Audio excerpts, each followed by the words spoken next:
Bonjour Darius. Merci beaucoup d'être là. Vous êtes le père de Julian Assange dans les circonstances pour lui dramatiques que l'on connaît. Rappelons ce combat. Le Monde, le New York Times, le Spiegel, El País, le Guardian ont appelé à l'abandon des poursuites contre Julian Assange. Il est menacé d'extradition contre les États-Unis. Comment va-t-il d'abord?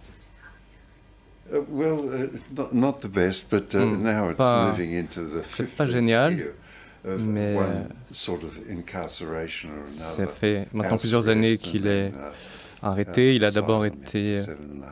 Ça fait 7 ans et demi que ça dure maintenant. Et maintenant, il a été transféré à Belmarsh, à la prison de haute sécurité. Donc, il peut aller, comme vous l'imaginez. Mais pour être plus précis, le professeur Nils Melzer, le rapporteur de l'ONU sur la torture, a déclaré qu'il s'agissait d'un traitement inhabituel. Il y a eu un rapport couvrant l'incarcération de Julian et la conclusion en était la suivante. Il s'agit de torture psychologique.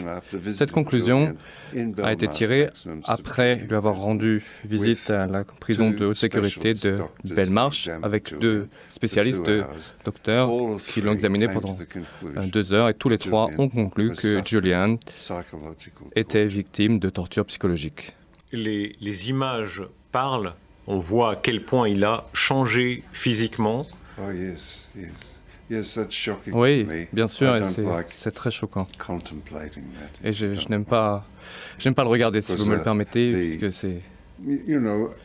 Eh bien, ici, c'est une distraction volontaire et vicieuse d'un journaliste, d'un reporter. Et il y a 75 ans, l'article 26 de la Déclaration universelle des droits de l'homme avec le droit à la connaissance. Et Julian, ainsi que d'autres, ont permis à la France et à d'autres pays de comprendre la nature de leur véritable relation avec les États-Unis d'Amérique ainsi qu'avec d'autres États. Les accusations,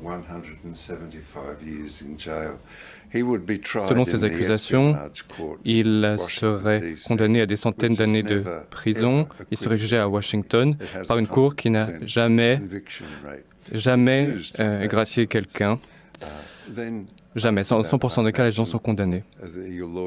Ensuite, les avocats feraient appel auprès de la Cour suprême et la procédure prendrait 10 ans. Quoi qu'il en soit, Julian passerait 12 ans à se battre aux États-Unis et cela, c'est dans le cas où il l'emporte. Mais comme je vous l'ai dit, dans le tribunal spécial à Washington qui traite l'espionnage, personne n'est relâché. Au-delà des considérations ordinaires, cela nous rappelle l'homme au masque de fer qui disparaît. Julian n'est pas autorisé à communiquer, il n'a pas le droit de parler à ses amis et à ses soutiens. Il reçoit des visites, mais l'homme au masque de fer a plus ou moins le même traitement que lui. Julian Assange a disparu depuis 5 ans, complètement. On ne le voit pas, on voit simplement ses soutiens, on voit son épouse, on voit ses enfants, dans le monde entier, mais pas lui. J'ai lu qu'il y avait 24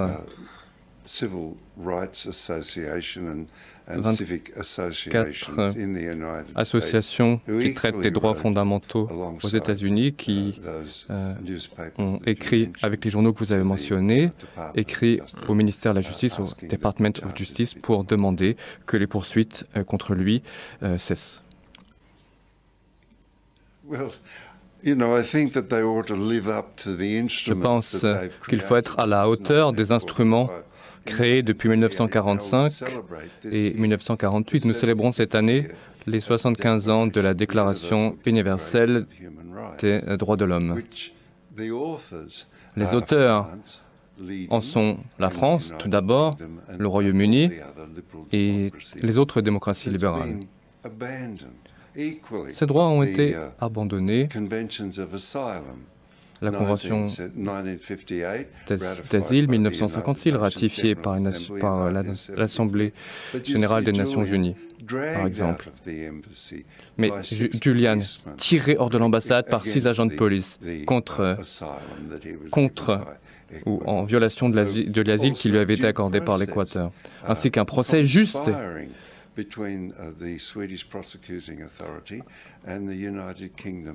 avec, en raison des procédures des procureurs britanniques et suédois.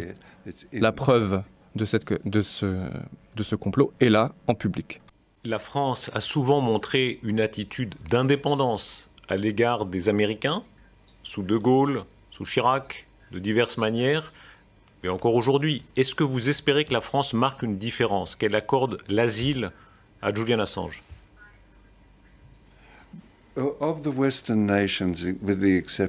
Toutes les nations occidentales, à l'exception de l'Australie, la France est à la pointe et a évoqué 2 fois aux Nations Unies la question de l'asile pour Julian Assange.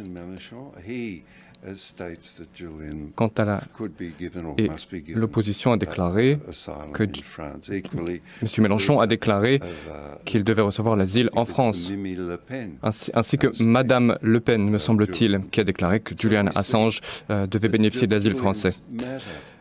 Julian compte dans la démocratie libérale. C'est devenu véritablement une cause qui unit la droite et la gauche. Il ne reste plus qu'une chose à faire, c'est d'impliquer les gouvernements afin qu'ils appliquent les propres lois auxquelles ils ont souscrit. Il faut le dire très clairement, il y a un professeur très connu qui le dit, si le Royaume-Uni, la Suède et les États-Unis avaient respecté leurs propres lois, alors Julian n'aurait pas passé une journée en prison. On rappelait à quel point c'est un combat qui est porté par certains politiques, mais pas seulement. Effectivement, Le Monde, le New York Times, le Spiegel, El País, qui demandent l'abandon des poursuites contre lui. Dans vos souvenirs personnels, que représente ce combat pour vous? Cette bataille est devenue mondiale car le problème est mondial. La démocratie dans laquelle nous vivons ne peuvent pas agir intelligemment sans avoir accès à l'information qui s'accumule et sans avoir accès à une certaine connaissance de ce qui se passe. On ne peut pas. Et cela devient visible avec le rapport entre la droite et la gauche. Il y a maintenant une fracture.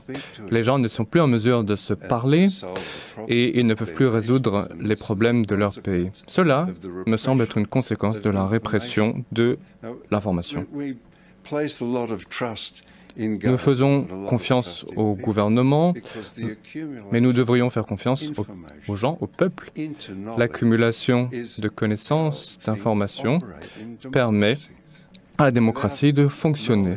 Sans information, on ne va nulle part.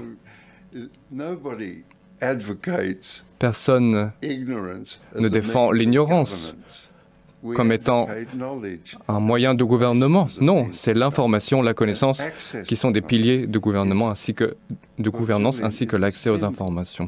Julian est un symbole de l'accès libre à des informations puissantes.